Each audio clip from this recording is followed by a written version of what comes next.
ನಮಸ್ಕಾರ, ಇದು ಪ್ರವಾಸಿ ಪ್ರಪಂಚದ ಟ್ರಾವೆಲ್ ಬುಲೆಟಿನ್. ನಾನು ನಿಸರ್ಗ. ಈಗ ಹೆಡ್ಲೈನ್ಸ್.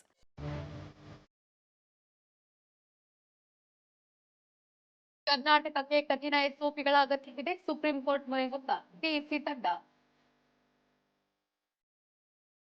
ಉಡುಪಿ ಕೃಷ್ಣ ಭವನಕ್ಕೆ ಭೇಟಿ ಕೊಟ್ಟ ಮಾಜಿ ಪ್ರಧಾನಿ, ಗೌಡರ ದತ್ತಿಗೆ ಸಾಕ್ಷಿಯಾದ ಸಿಲಿಕಾನ್ ಸಿಟಿಯ ಹೋಟೆಲ್. ಸುಂದರಬನ್ಸ್ ಇಕೋ ಟೂರಿಸಂಗೆ ಬ್ರೇಕ್, ಮುಖ್ಯ ಸಂರಕ್ಷಣಾಧಿಕಾರಿಯಿಂದ ಖಡಕ್ ಆದೇಶ. ಪ್ರವಾಸೋದ್ಯಮದ ಪ್ರಚಾರಕ್ಕೆ ಫಿಲ್ಮ್ ಚಾಲೆಂಜ್, ಅರುಣಾಚಲ ಸರ್ಕಾರದಿಂದ ವಿಭಿನ್ನ ಪ್ರಮೋಷನ್ ಪ್ಲಾನ್.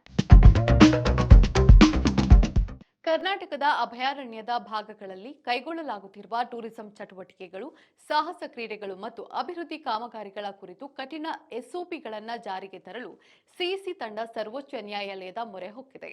ಅರಣ್ಯ ಪ್ರದೇಶಗಳಲ್ಲಿ ಪ್ರವಾಸೋದ್ಯಮವನ್ನು ಉತ್ತೇಜಿಸುವ ನಿಟ್ಟಿನಲ್ಲಿ ಖಾಸಗಿ ಸಂಸ್ಥೆಗಳ ಉಪಸ್ಥಿತಿ ಹೆಚ್ಚುತ್ತಿರುವುದನ್ನು ಸಮಿತಿ ಗಮನಿಸಿದೆ. ಖಾಸಗಿ ಸಂಸ್ಥೆಗಳ ಹಸ್ತಕ್ಷೇಪದಿಂದಾಗಿ ಸಮಸ್ಯೆಗಳು ಹೆಚ್ಚಬಹುದು. ಭಾರತದಲ್ಲಿ ಕೇವಲ 21% ಮೀಸಲು ಅರಣ್ಯ ಪ್ರದೇಶವಿದ್ದು, ಅದರ ಪೈಕಿ ಕರ್ನಾಟಕದಲ್ಲೇ ಅತಿ ಹೆಚ್ಚು ಮೀಸಲು ಅರಣ್ಯ ಪ್ರದೇಶವನ್ನ ಕಾಣಬಹುದಾಗಿದೆ.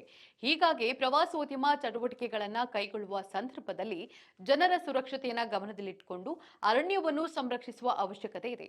ಹೀಗಾಗಿ ನ್ಯಾಯಾಲಯ ಕಠಿಣ ಎಸ್ಒಪಿಗಳ ಜಾರಿಯ ಕುರಿತು ಆದೇಶವನ್ನ ನೀಡಲಿ ಎಂದು ಸಿಇಸಿ ಅಭಿಪ್ರಾಯಪಟ್ಟಿದೆ. ಮಾಜಿ ಪ್ರಧಾನಿ ದೇವೇಗೌಡ ಅವರು ಬೆಂಗಳೂರಿನ ಹೆಸರಾಂತ ಹೋಟೆಲ್ ಉಡುಪಿ ಕೃಷ್ಣ ಭವನದಲ್ಲಿ ಉಪಹಾರ ಸವಿದ ಫೋಟೋಗಳು ವೈರಲ್ ಆಗಿದೆ.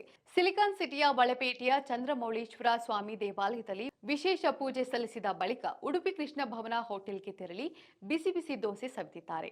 ಇದಕ್ಕೆ ಮೆಚ್ಚುಗೆ ವ್ಯಕ್ತಪಡಿಸಿರುವ ನೆಟ್ಟಿಗರು, Swiggy, Zomato online food delivery ಕಾಲದಲ್ಲಿ ಈ ವಯಸ್ಸು, ರಾಜಕೀಯ ಜೀವನ ಯಾವುದನ್ನೂ ಲೆಕ್ಕಿಸದೆ ಖುದ್ದು ಹೋಟೆಲ್ಗೆ ತೆರಳಿ ರುಚಿಯಾದ ಆಹಾರ ತಿನ್ನುವ ಗೌಡರ ಹುರುಪಿಗೆ ಹ್ಯಾಟ್ಸ್ ಆಫ್ ಅಂದಿದ್ದಾರೆ.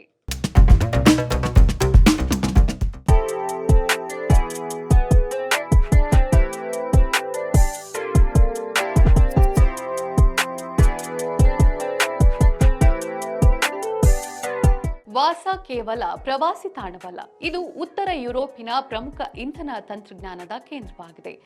ನಾರ್ಡಿಕ್ ದೇಶಗಳಲ್ಲೇ ಅತಿ ದೊಡ್ಡ ಇಂಧನ ತಂತ್ರಜ್ಞಾನದ ಕ್ಲಸ್ಟರ್ ಇಲ್ಲಿದೆ.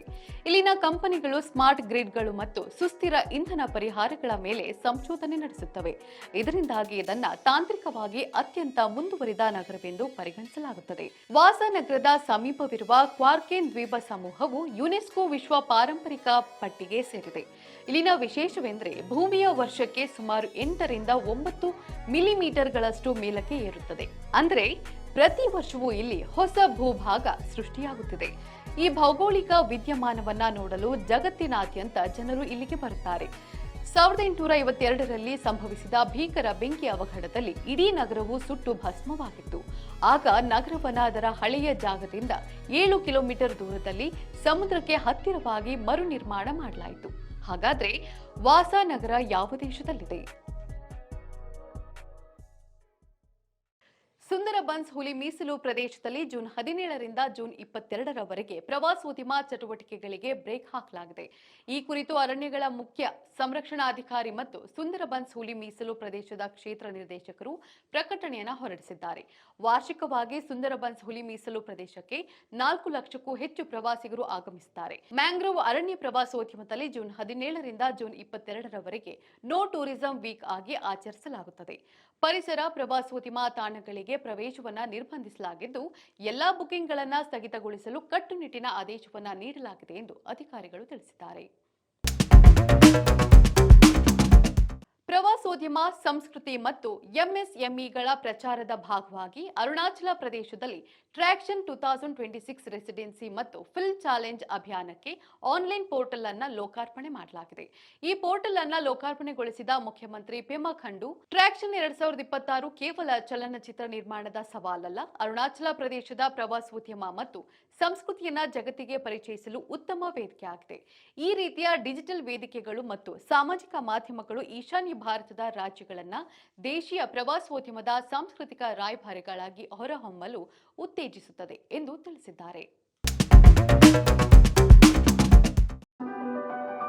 ಈಗ ಕ್ವಿಜ್ ಟೈಮ್. ಇಂದಿನ ಪ್ರಶ್ನೆ: ಭಾರತದಲ್ಲಿ ಒಟ್ಟು ಎಷ್ಟು ಕೇಂದ್ರಾಡಳಿತ ಪ್ರದೇಶಗಳಿವೆ?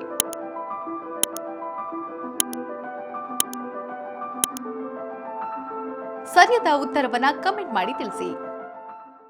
ಇದಾಗಿತ್ತು ಇವತ್ತಿನ ಟ್ರಾವೆಲ್ ಬುಲೆಟಿನ್. ನೋಡ್ತಾ ಇರಿ ಪ್ರವಾಸಿ ಪ್ರಪಂಚ. ವಿಹಾರ್ ವೇ ವಿಶ್ವ. ನಮಸ್ಕಾರ.